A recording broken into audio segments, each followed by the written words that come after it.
to the bay, la la la, oh, oh, oh. Hello everyone, I'm Vincent Baverso, and today I'm excited for the release of my debut novel, 15 Men on a Dead Man's Chest.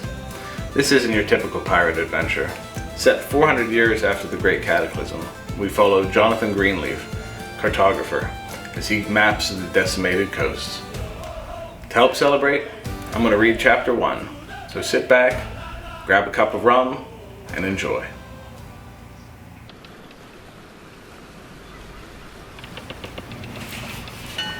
"15 Men on a Dead Man's Chest." Part 1. Chapter 1. Uncharted. When Jonathan Greenleaf set out to map the decimated coasts after the Great Cataclysm, little did he think his explorations would lead to the greatest treasure the sea had left to offer. John stood on the forecastle of the North Ale, inhaling the information of the shoreline. The wooden deck, slick with morning dew, shimmered under the early sun's light. Beside him, his drafting table swayed with the sea's gentle roll. The wind tugged at his long brown hair, but only a few strands slipped free to dance before his eyes as he studied the coast. A tangle of channels, mudflats, and bayous corrupted the shoreline. As ship's navigator and cartographer, John's eyes missed nothing. Every dip and curve in the shore, every islet and sandbar, each one could spell the difference between safety and disaster for those who dared to sail. That was his job, to keep future ships and sailors safe. 400 years after the cataclysm, and the world hadn't healed, the scars remained. The scholars still debated what had caused it. Some blamed the hubris of pre-cataclysm scientists. Others pointed to natural events that twisted the world's magnetic fields and reshaped continents. The only thing agreed upon was the devastation. Coastlines redrawn overnight, cities swallowed by ravenous seas, and technologies lost to the depths. The world's maps became fiction in a day. Captain Elias Mallory oversaw the charting expedition. Unlike his fellow officers who served the Imperial Navy with mere competence, Mallory rose through the ranks to Rear Admiral. After 20 years of naval service, he'd been handpicked by the Machine to lead the Cartographic Restoration Initiative. The Machine funded these expeditions with the singular purpose of establishing control of the seas. Pirates sullied the ocean, and the Machine's iron grip stopped at the shore, leaving the waters to lawlessness. John felt a presence behind him, but remained absorbed in the jagged coastline's details. Mallory stood a respectful distance away. "Fascinating work, Greenleaf. I've always admired how you cartographers can translate chaos into something others can navigate." John glanced at him, offering a brief nod of acknowledgement. "The chaos is precisely what makes it necessary, sir. This section alone had 3 channels that didn't exist before the cataclysm." Mallory stepped closer, his hands behind his back, peering over John's shoulder at the detailed sketches.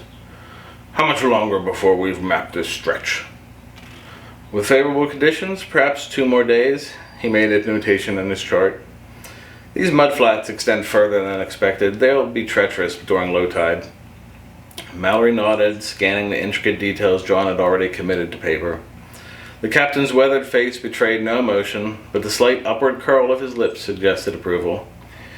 "Very well, navigator. Continue your work. I'll be in my cabin." Mallory turned and strode away, his footsteps fading as he descended below deck. John returned his attention to the chaotic shoreline, appreciating the captain's trust and his abilities. Mallory wasn't one for unnecessary praise, which made his brief acknowledgement valuable. John drew out his compass and placed it on the map table at his side. His thumb had polished sections of the brass to a mere shine, while other parts remained the color of dark honey, a record of countless voyages etched in the metal. He flipped open the hinged lid, revealing the face that had guided him through the world's treacherous waters. It had been his father's, a man who'd never charted a coastline or served on an imperial vessel, a simple fisherman who'd navigated the same 50 miles of coastline his entire life. John's thumb traced the small notch on the rim, an imperfection his father claimed helped him find true north on the dark nights. "Sometimes the flaws are what guide us best." The needle quivered as if responding to John's memories rather than the magnetic forces of the earth. His father would have laughed at the irony, his humble tool mapping the new world. John narrowed his gaze, picking out a towering cypress where seabirds circled. He needed to plot its coordinates before the ship veered further east, giving himself a datum point among the flat coastal plains. He grabbed the parallel rulers and aligned them with the faint lines etched on his map, plotting the bearing from his current position to the cypress. "Port side, 3 degrees," John called. "Aye, sir," came the reply from the helm, where Blind Luck Briggs stood squinting into the morning sun. The ever-present cigarette between his lips bobbed as he spoke, ash fluttering around his head like mosquitoes. He turned the wheel, his face a map of wrinkles and scars, each line marking a disaster survived when others weren't so fortunate. "Where's Brass?" John asked, glancing over his shoulder, then called out, "Balls!" Boots thudded on the deck planks as Elizabeth Brass, the boat's bosun, approached, dabbing sweat from her forehead. She was a rugged, solid woman who earned her nickname Balls because she wielded authority with a fierceness no one dared challenge. And she carried a bolus as her weapon of choice. The 2 heavy spheres clattered from her belt like the testicles she so obviously desired to own, but did not need to make her tough or give her influence. "Yes, sir." "Sound me the depths." "Aye," she said, spinning round. "Roberts, I want those depths yesterday." Ren Roberts, ship's carpenter, hefted the wine bottle-sized plum and cast it into the water. The crewman eased the knotted rope through his hands, calling out the depth. "At the mark 4, Ren said, marking the fathoms. They were still far from shore, but the seabed would change rapidly with the uncertainty of the swamp and wetlands blending into the ocean. John penned the number in his elegant script. 24 feet, still enough clearance, but too close for comfort. The North Arrow had a draft of 12 feet when light, 15 when her holds bulged with supplies. But after weeks at sea, their stores dwindled enough to keep them well above the danger zone. He marked the position of the mudflats and reefs lurking below the surface. No telling what else lurked below the treacherous coast. Elizabeth Brass sidled alongside him, glancing at his map. "Those flats will gut us if we get too close. You sure you want to hump the coast?" "I'm sure. The bayous open up ahead. I've told Briggs to steer clear of the worst of the muck. Let's hope he keeps a steady course. I won't let him have anything to drink while he's on duty." "That might be detrimental to everyone," John and Balls laughed. "He's like a pickle, thrives in the vinegar and brine. Take him out of his element and he shrivels." "If he gets any more shriveled, he'll disappear right out of existence," she said as she walked off. She yelled at some sailor for not doing a proper job. John returned to his work, the land noted, the bearings recorded, but such a small area of coast in an enormous world. So much lost to the great cataclysm and not a person left alive who remembered life before. Superstitions and fairy tales kept the crew entertained, stories of ancient cities and technology lost beneath the sea, of vanishing ships and endless riches that could change the world. How long before he was pulled into something far deeper than ink and parchment? Suddenly, the ship gave a violent lurch, sending John stumbling forward, catching the railing.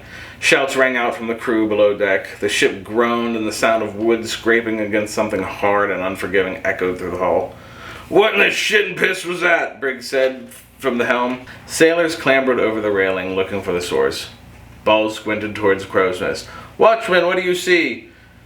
"It's like a building, like a whole building," came a shout from high above the ratlins. John leaned far over the railing, trying to see through the sunny glaze on the water. Submerged by only a foot or two, a square frame of steel and rivets stood solid. A thick powder coating of blue not only camouflaged the structure in the foaming waves, but also protected the metal against centuries of corrosion. "Helm, hard to port!" Another sickening scrape reverberated through the ship as the North Arrow ran aground. As the waves moved in and out, the ship teetered on the structure. Before John could issue another command, the hatch to the lower decks burst open. Captain Mallory erupted from the deck, his uniform coat half-buttoned, face flushed with anger. "What in the machine's name is happening to my vessel?" He stormed towards John with the fury of a squall, his face crimson, veins bulging at his temples. "Mr. Greenleaf, report!" John straightened, gesturing towards the water. "Submerged structure, sir. Pre-cataclysm building. We've run aground on the framework." Mallory gripped the railing, knuckles white as he peered at the steel beams, barely visible beneath the churning waves. His jaw clenched as another sickening scrape vibrated through the ship. "Damn it all to hell!" First Mate Abe Turner grabbed a hold of a rope as the ship tilted. He was not a man who seemed suited for the sea. His otherwise pale skin displayed bright red highlights where the sun kissed him. Not one for the outdoors, and one of the few men on the crew to regularly bathe. John assumed someone convinced him a stint in the Navy would look good towards a political career. No ship safer than a surveyor's. Turner rushed up the forecastle steps, barking orders to the crew, doing his best to look good in front of the captain. "Check for breaches. Balls, get your men below." The boatswain mobilized a team of sailors to inspect the ship's hull. "Damage report?" Mallory asked. "Hull's intact, Captain," Balls called from below. "We're scraped to hell, but it'll take more than a rusty reef to bring our girl the Arrow down." John thought about their options, referencing the title charts he'd committed to memory. He turned to Mallory, who was glaring at the submerged structure as if his fury alone might melt the seal. "We could wait for higher tide," John suggested. "The water will rise about another 3 feet by mid-afternoon. Should be enough to lift us clear." Mallory's jaw worked back and forth as he considered this. "The Navy doesn't like delays, Mr. Greenleaf. Perhaps we could lighten the ship, offload some of the non-essentials to the longboats." "That'll take hours," Turner said. "Might as well wait for high tide and save ourselves the work." Mallory raised a hand in silence. "Yes, God knows we wouldn't want you working up a sweat now, Mr. Turner, would we? I'm inclined to wait. As much as I hate wasting the day, it's better than tearing open the hull, forcing her off this tin can. Your calculations have rarely led us astray, Mr. Greenleaf. I'm confident." A strange vibration suddenly traveled through the deck planks, silencing Captain Mallory. John and Turner looked overboard, John taking starboard and Turner hustling over to inspect port. The sea churned and swirled around them. Below the waves, a dark shadow swirled. "Something's down there," John said, his heart hammering. Whatever animal called that steel structure home, the North Arrow awakened it. A monstrous form surged from the deep, a massive clawed creature glistening iridescent in the sunlight. It struck the hull with terrifying strength, wrapping one immense claw around the North Arrow's keel and another around the foremast. The teak timbers buckled under the creature's size, groaning under the strength of its pincers. "Get axes, anything to fight it off," Brass hollered, her voice booming over the panicked shouts of the crew. She grabbed a hatchet from a nearby barrel and started hacking at the hardened shell. Turner fell to the deck, scrambling to unsheath his rather expensive saber. A pincer came at him. He parried the claw at the last minute, saving his life, but shattering his arm against the unbreakable crustacean. Captain Mallory drew his sidearm from its holster, a pre-Cataclysm pistol, a marvel of engineering that somehow survived the centuries of salt air and human conflict. Firearms like this were precious artifacts, irreplaceable relics from a forgotten world. The springs inside, the firing pin, the extractor, all components modern craftsmen struggled to reproduce. The machine possessed the capability, but deliberately withheld such information from its human subjects. Mallory took aim at the monstrous crustacean and squeezed the trigger. The ancient weapon barked, the bullet struck, puncturing an insignificant hole in the pincer. "That's Imperial property you're manhandling, you overgrown mudbug!" The pistol cracked 3 more times in rapid succession, the shots echoing across the water, the gleaming brass shells tinkling to the deck. The bullet struck the beast's carapace, no more significant than bug bites. The claws froze, swiveling towards his new irritation, seeking Mallory with primal intelligence. Before anyone could shout a warning, the creature's free pincer shot forward with impossible speed, its chitinous surface gleaming wet in the sunlight. It snapped closed around Mallory's midsection, lifting him 10 feet off the deck as if he weighed nothing. The captain's pistol clacked 2 more times, the brass casings arcing through the air like tiny comets. The gun clicked empty, with a sickening crunch sounding like splintering timber. The pincer tightened. Mallory's weathered face contorted, eyes bulging in horror as his body separated at the waist, his immaculate navy uniform tearing like paper. A crimson mist bloomed in the air as his viscera spilled into the churning water below, turning the foam pink. The crew stood frozen in shock as their captain's remains became this creature's breakfast. "Sweet mother of," Briggs said, cigarette falling from his slack lips. Sailors, fueled by fear and desperation, struck at the beast. Axes and cutlasses chipped at its armor, but they couldn't penetrate the creature's tough exterior. The ship buckled as the claws tightened their grip. John's hand flew to his map, instinct driving him to Kletchy Coast. But did it matter? It was only a map, one he'd drawn. He could draw it again, draw it 1,000 times if he wanted. The skills of cartography didn't much matter if you were dead. Did the dead need maps? John wasn't trying to find out. The North Arrow rocked on the submerged building as the giant pincers squeezed the ship. The ship's prow dipped under the sea. The rudder headed skyward, dripping with strands of seaweed. John was baptized with the front of the ship, holding fast to the railing and catching a lungful of air before sinking below the surface. As the claws pulled them under, he got a good look at the creature. The crawfish remained within the steel structure, claws reaching between the steel beams like a prisoner desperate to reach the fetterman's key. The crawfish released its hold and the ship bobbed to the surface, tossing around like a wine cork. John flew back along the deck and down the forecastle steps. The crawfish got a fresh hold and pulled the boat again. The sailors hacked and chopped at the claws, unable to crack the crustacean's armor. They weren't going to defeat this creature. They needed to escape. They needed to free the ship. The pump! John's voice cracked at the idea struck him. Empty the bilge, we need to lift her.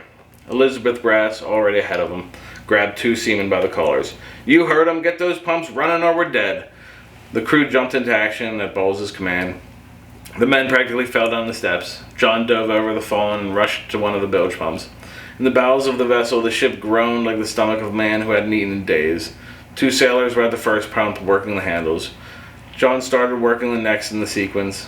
The iron handles creaked as he heaved, scaly rust breaking free from the seldom used mechanism. Seawater gushed over the side in a cascading arc. A sound like metal scraping across stone erupted from the crawfish as it drove its claws deeper into the ship's timbers, determined not to let its hard-won meal escape. Pump past her, shouted Blind Luck Briggs from the helm, steering to keep the ship's bow pointed toward the open sea. If we don't lighten her, we'll sink right here. The pumps groaned as water poured from the bilge. The ship rose, inching upward as the load of the ballast lessened. As the boat lifted off the steel structure, the crawfish's grip slipped, and the ship lurched to starboard. The crew stumbled and swayed, keeping their footing as the ship jolted away from the structure. We're afloat, Turner shouted, clenching his jaw to silence the pain in his shattered arm. John gasped, his arms burning from the effort of the pump. The North Arrow was floating free, no longer aground. With a final, desperate thrash, the creature lunged but missed. The North Arrow surged forward, propelled by the remaining wind in her sails and the hard-won effort of her crew.